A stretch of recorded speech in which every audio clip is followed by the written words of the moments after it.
Proverbs 5. My son, pay attention to my wisdom, turn your ear to my words of insight, that you may maintain discretion and your lips may preserve knowledge. For the lips of the adulterous woman drip honey, and her speech is smoother than oil. But in the end she is bitter as gall, sharp as a double-edged sword. Her feet go down to death. Her steps lead straight to the grave. She gives no thought to the way of life. Her paths wander aimlessly, but she does not know it. Now then, my sons, listen to me. Do not turn aside from what I say. Keep to a path far from her.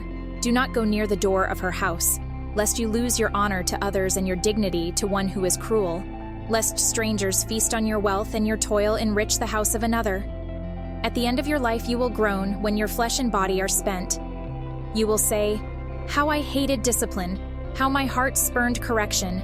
I would not obey my teachers or turn my ear to my instructors, and I was soon in serious trouble in the assembly of God's people.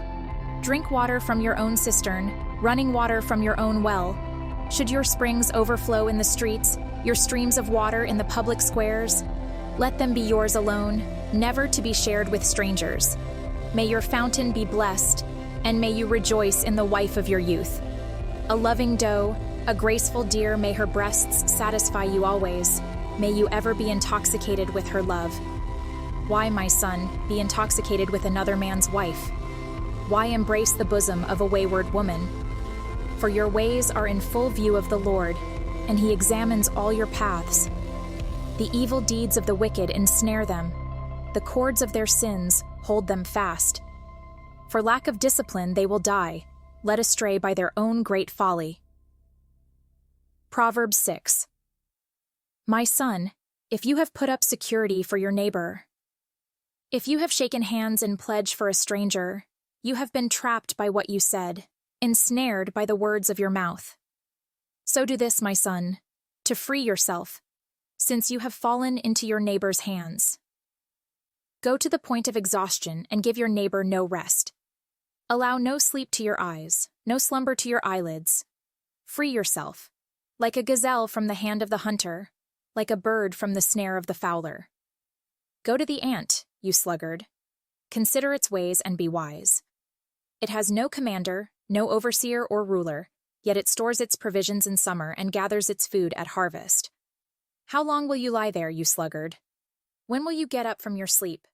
A little slumber, a little folding of the hands to rest, and poverty will come on you like a thief and scarcity like an armed man. A troublemaker and a villain, who goes about with a corrupt mouth, who winks maliciously with his eye, signals with his feet, and motions with his fingers, who plots evil with deceit in his heart. He always stirs up conflict. Therefore disaster will overtake him in an instant. He will suddenly be destroyed without remedy. There are 6 things the Lord hates, 7 that are detestable to him: haughty eyes, a lying tongue, hands that shed innocent blood, a heart that devises wicked schemes, feet that are quick to rush into evil, a false witness who pours out lies, and a person who stirs up conflict in the community.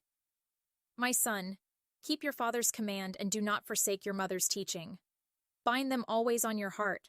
Fasten them around your neck. When you walk, they will guide you. When you sleep, they will watch over you. When you awake, they will speak to you.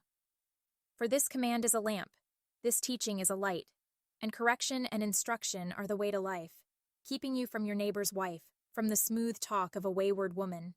Do not lust in your heart after her beauty, or let her captivate you with her eyes. For a prostitute can be had for a loaf of bread, but another man's wife preys on your very life. Can a man scoop fire into his lap without his clothes being burned? Can a man walk on hot coals without his feet being scorched? So is he who sleeps with another man's wife. No one who touches her will go unpunished. People do not despise a thief if he steals to satisfy his hunger when he is starving. Yet if he is caught, he must pay 7-fold, though it costs him all the wealth of his house. But a man who commits adultery has no sense. Whoever does so destroy himself. Blows and disgrace are his lot, and his shame will never be wiped away. For jealousy arouses a husband's fury, and he will show no mercy when he takes revenge. He will not accept any compensation, he will refuse a bribe, however great it is.